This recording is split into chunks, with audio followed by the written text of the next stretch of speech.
अद्भुत चमत्कार और अनसुलझे रहस्य। दोस्तों, ये दुनिया जितनी दिखती है उतनी ही रहस्यमयी भी है।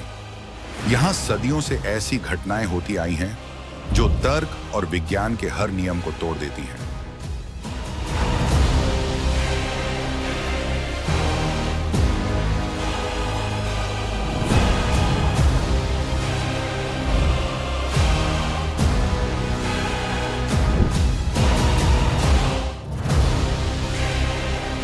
कभी कोई जलती हुई चिता से जिंदा बाहर आ जाता है, तो कभी कोई संत हवा में ही गायब हो जाता है। किसी नदी में पानी के बीच मंदिर उभर आता है, तो कभी कोई इंसान बिना खाए पिए सालों तक जीवित रहता है। क्या ये सब बस कल्पना है या फिर हमारे सामने मौजूद एक चमत्कारी सच्चाई?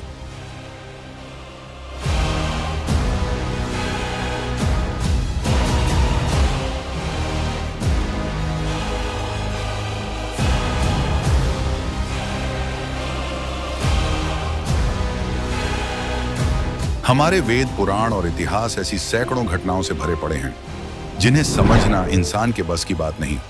कहते हैं, जब आस्था और साधना अपनी चरम सीमा पर पहुंच जाए तो प्रकृति भी अपने नियम बदल देती है।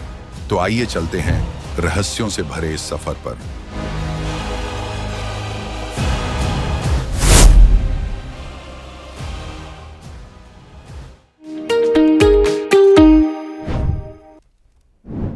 तो दर्शकों, हमारे चमत्कार वाली सीरीज की करते हैं हम लोग शुरुआत। आज हम लोग बात करेंगे नरेंद्र जी चौधरी से, जो कि राजगढ़ अलवर के रहने वाले हैं, और आज ये हमको बताएंगे एक नए चमत्कार के बारे में।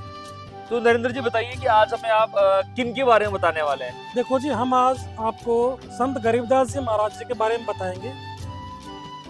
तो ये जो संत गरीबदास जी महाराज जी हैं, ये आखिर कहाँ के रहने वाले थे? देखो जी, संत गरीबदास जी महाराज जी हरियाणा के रहने वाले थे। हरियाणा के झज्जर जिले के छुडानी गांव के रहने वाले थे। तो इनके साथ जो घटना थी, जो चमत्कार इन्होंने किया जी, वो चमत्कार कहाँ से शुरू होता है? देखो जी, इनके साथ में जो घटना हुई या इन्होंने जो चमत्कार किए थे उसके बारे में हम आपको विस्तार से बताएंगे। एक बार क्या है कि संत गरीबदास जी महाराज अपने घोड़े पर सवार होकर अपने गांव छुडानी से जींद जिले की तरफ जा रहे थे। तो जैसे जींद जिले में प्रवेश किया, तो जींद जिले में जाने के बाद में एक मिनट, आपने बताया कि ये जो है संत जी थे गरीबदास जी, घोड़े पे बैठ के जा रहे थे जी। तो फिर तो उस समय जो घोड़ा है वो तो एक सामान्य सवारी तो नहीं होता होगा। तो क्या ये गरीबदास जी महाराज जी जो थे, ये थोड़े से क्या धनवान परिवार से थे? बिल्कुल जी, ये आपने बहुत अच्छा क्वेश्चन किया है कि उस समय जो घोड़े थे हर एक व्यक्ति के पास नहीं थे। सामान्य प्रकार के लोग उस समय घोड़े नहीं रखते थे, क्योंकि उस समय गरीबदास जी महाराज जी की जो स्थिति थी ना, वो बहुत धनाढ्य घर से थे। 1400-1500 एकड़ बीघा जमीन गरीबदास जी महाराज जी के पास थी। बहुत पैसे वाले धनी थे, पैसे के धनी थे, इसीलिए वो अपने पास घोड़ा रखते थे। एक जगह से दूसरी जगह जाने के लिए घोड़े का इस्तेमाल करते थे।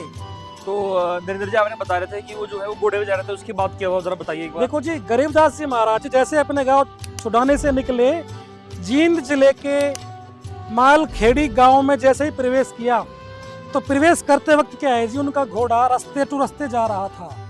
और रस्ते टू रस्ते जाते वक्त घोड़ा अचानक से क्या है कि खेत में निकल गया, खेत में प्रवेश कर गया। उस खेत में गेहूं बोए हुए थे। तो फिर तो जो वहाँ किसान होंगे वो तो बहुत नाराज हो गए होंगे। बिल्कुल जी नाराज हो, बिल्कुल जी नाराज हो गए।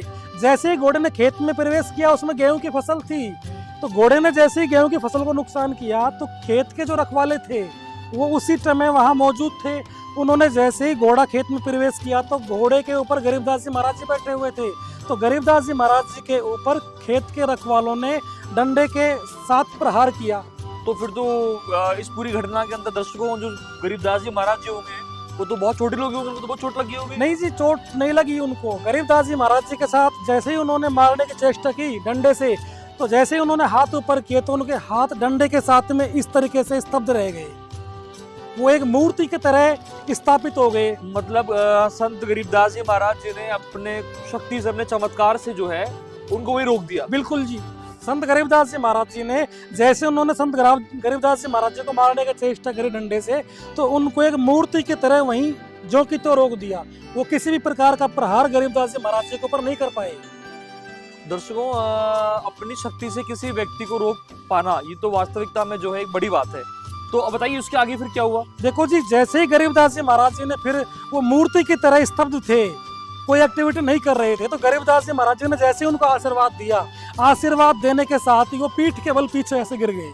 अच्छा, मतलब उनकी जो एक जगह वो जाम जो हो गए थे, वो लग रहा है वो जाम एकदम से जो है थोड़ा खुल गए और वो नीचे गिर गए। हाँ बिल्कुल जी, पीठ के बल पीछे गिर गए। अच्छा, तो फिर उसके बाद क्या घटना घटी वहाँ देखो जी, उसके बाद घटना क्या घटी कि जैसे ही वो पीठ के बल गिरे और वो खड़े हुए, खड़े होने के बाद गरीबदास जी महाराज जी से उन्होंने कहा कि भाई आपका घोड़ा हमारे खेत में क्यों बढ़ा, हमारे गेहूं की फसल आपने खराब कर दी।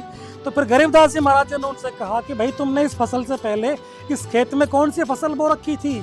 यहाँ पर तो लेकिन नरेंद्र जी, हम लोग ऐसा लग रहा है कि जो है संत गरीबदास जी महाराज जी ने अपने घोड़े से उनकी फसल भी खराब कर दी और फिर अपनी शक्ति से उनको जो है वो शब्द भी कर दिया। नहीं जी, ऐसा कुछ नहीं था। देखो, गरीबदास जी महाराज जी ने उनसे पूछा कि भाई गेहूं की फसल से पहले तुमने कौन सी फसल खेत में बो रखी थी? तो उन्होंने बताया ज्वार। तो भाई ज्वार से पहले कौन सी फसल आपने खेत में बोई? तो फिर गरीबदास जी महाराज जी को खेत के रखवालों ने बताया कि भाई हमने इसमें तंबाकू बो रखी थी। अच्छा, तो उन्होंने तंबाकू बोला था जी। तो आखिर तंबाकू से वहां पर क्या प्रॉब्लम हुई? मतलब देखो जी, तंबाकू से ये प्रॉब्लम हुई कि जैसे ही घोड़ा रस्ते जा रहा था तो उन खेतों में क्या है कि तीसरी फसल जो थी गेहूं से पहले की, वो फसल तंबाकू की थी। तो तंबाकू की दुर्गंध उस समय उन खेतों में आ रही थी और उस दुर्गंध से घोड़ा डिस्टर्ब होकर उनके खेत में होके निकला। अच्छा, तंबाकू की जो बदबू है वो इतने लंबे टाइम तक रह जाती है? बिल्कुल जी, इतने लंबे समय तक रहती है, इसीलिए घोड़ा तंबाकू की दुर्गंध को सूंघकर उससे विचलित होकर खेतों में होकर निकला था। अच्छा, तो बताइए फिर आगे क्या क्या घटना घटी? देखो जी, उसके बाद फिर क्या है कि गरीबदास जी महाराज जी ने तंबाकू के दोष उन लोगों को गिनाए जिन लोगों ने गरीबदास जी महाराज जी के ऊपर प्रहार किया डंडे से। उनको तंबाकू से तो दोष है ना, उनके बारे में गरीबदास जी महाराज जी ने उनको बताया और कहा कि भाई तुम तंबाकू का सेवन मत किया करो। जब मेरा ये पशु है, पशु भी जब तंबाकू से इतनी नफरत कर रहा है और आप इसका सेवन करते हो, आप मनुष्य हो, तो आप तंबाकू का सेवन मत किया करो। आध्यात्मिक दृष्टिकोण से तंबाकू का सेवन करना बहुत ही गलत है। तो कहने का मतलब जो है गरीबदास जी महाराज जी जो ये पूरे उन्होंने जो ये पूरा चमत्कार किया, पूरी जी। उन्होंने एक टाइप से लीला करी जी ये कहने का मतलब वो अल्टीमेटली उन गांव वालों का भला करना चाह रहे थे। बिल्कुल जी, गांव वालों का भला करना चाह रहे थे, एक पाप से गांव को बचाना चाह रहे थे। जो पूरा गांव तंबाकू का सेवन करता है, इससे बहुत बड़ा पाप जीवात्मा के ऊपर लगता है। और गरीबदास जी महाराज जी का मुख्य उद्देश्य यही था कि मैं इन गांव वालों को इस दोष से बचा दूं। इसीलिए तंबाकू का दोष गरीबदास जी महाराज जी ने उन लोगों को बताया और उनको मना भी किया था कि भाई तुम तंबाकू का सेवन मत करना। लेकिन ठीक है, हम आपकी उनकी चमत्कार की हम लोग बात मान रहे थे, ठीक है ऐसा हुआ, लेकिन आखिर गांव वालों का तो कैसे दूर हुआ? वो तो वहां पर तो कुछ किसान भी मौजूद होंगे जी। बाकी लोगों ने कैसे तंबाकू को छोड़ा? देखो जी, जैसे ही गरीबदास जी महाराज जी ने उनको हिदायत दी कि भाई आप लोग तंबाकू का सेवन मत करना और आपके गांव में भी कोई न करे, ये मेरी तुम लोगों को हिदायत है। अगर तुम लोग मेरा कहना नहीं मानोगे तो कोई भी अनहोनी घटना आपके गांव में घट जाएगी। तो इतना कह के गरीबदास जी महाराज जी वहां से चले गए।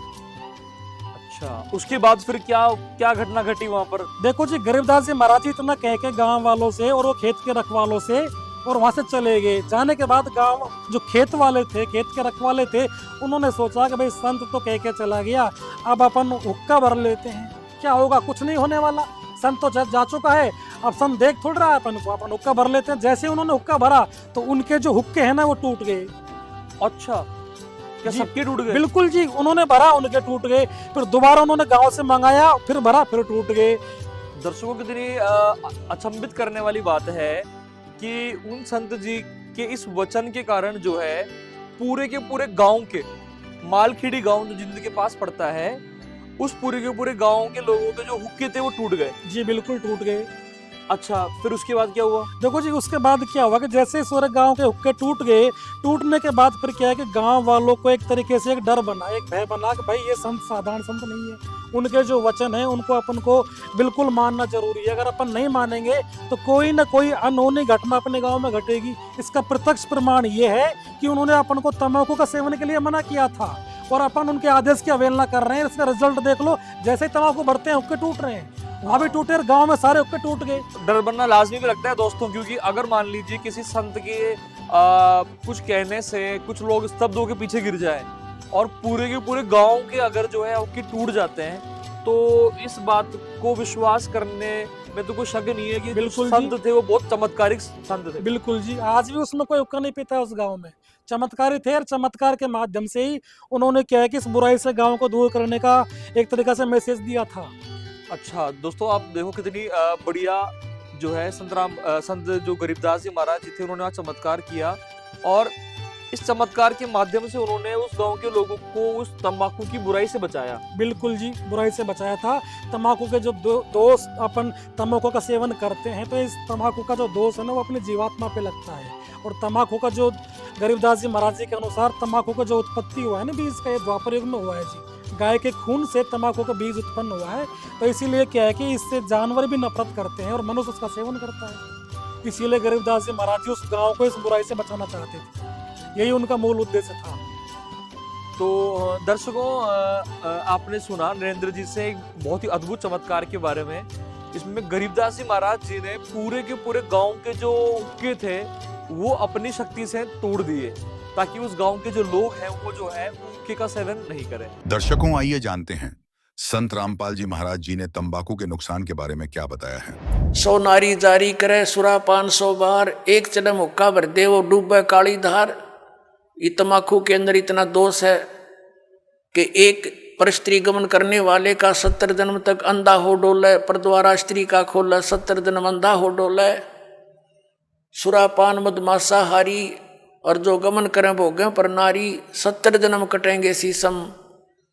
साक्षी साहिब है जगदीशम। जो ऐसे पाप करेंगे उनके 70 जन्म तो लगातार वो बलि के बकरे बनेंगे। परमात्मा ने कहा कि 100 नारी जारी करे, एक पर स्त्री गमन करने का क्या बताया है कि 70 जन्म तक अंधा होकर धक्के खावे और फिर 70 जन्म वो बलि का बकरा बनकर गल कटवावे। कितना घोर पाप है। और फिर कहते हैं ऐसे ऐसे 100 नारी जारी करे, 100 सुरापान 100 बार। एक बार सुरापान करने का कितना पाप है। मदरा पीवे कड़वा पानी और 70 जन्म कुत्ते के जानी।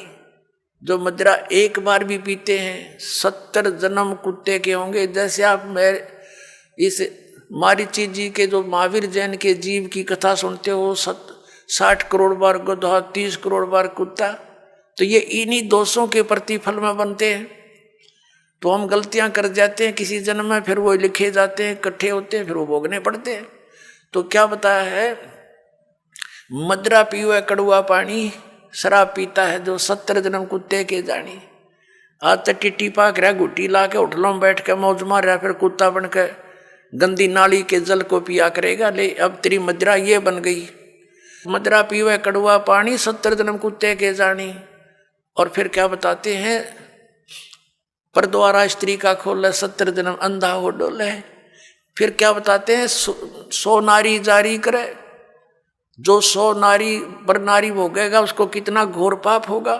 और सुरापान 100 बार, एक बार सुरापान यानी शराब पीने का कितना दोष है, अभी आपको बता दिया। ऐसा 100 बार कर ले और एक चलम हुक्का भर दे, पीने वाले का तो गर्क बेड़ा है ही, एक हुक्का भर के देने वाले को इतना पाप लगेगा। क्योंकि कोई दोष में सहयोग देता है, कोई हत्या करने जाता है, उसकी मदद कर रहा है, उसको उठा के उसको हथियार दे रहा है कि ले कर ले काम, तो दोनों दोषी हैं वो। तो यहाँ क्या बताया कि 100 नारी जारी करे, सुरापान 100 बार, एक चलम हुक्का भर दे और डूबे काली धार। जैसे आपने गीता जी अध्याय नंबर 7 के श्लोक नंबर 29 में सुना है कि जो व्यक्ति सभी कर्मों से परिचित है, पूरे अध्यात्म ज्ञान से परिचित है और तत्परम से परिचित है, तत्परम यानी परम अक्षर ब्रह्म से, तो वह केवल जरा और मरण से छूटने का ही प्रयत्न करते हैं। वो यहाँ की बकवादों में आश्रित नहीं रहते, यहाँ की किसी वस्तु की डिमांड नहीं करते, दोष भक्ति के अनुकूल साधना वही करते हैं और उसमें बाधक वस्तु को ग्रहण नहीं करते। तो ये हमारे बच्चे इन पूरे अध्यात्म ज्ञान से और इस सभी पूरे कर्मों से परिचित हो जाएंगे, तो फिर वो आम व्यक्ति को जो भी उनके संपर्क में आवेगा उनके गुणों से परिचित कराएंगे कि ये मत करो आप, ये पाप लगता है। अब छोटे छोटे बच्चे भी, कोई रिश्तेदार आता है, वो बीड़ी माचिस के लिए बीड़ी वगैरह मंगवाता है, वो मना कर देते हैं, आपकी और सब सेवा कर देंगे, पर ये नहीं करेंगे क्योंकि इसमें हमें दोष लगेगा। और आप हमारे घर पर भी इसको पीने की कृपा ना करना, हमारी हानि हो जाएगी, तो वो अपने आप शर्मिंदे होंगे। तो दर्शकों, आगे भी हम लोग जो है आप तक ऐसे ही जो है चमत्कार पहुंचाते रहेंगे। आप जुड़े रहिए हमारे इस खास पेशकश के साथ। धन्यवाद।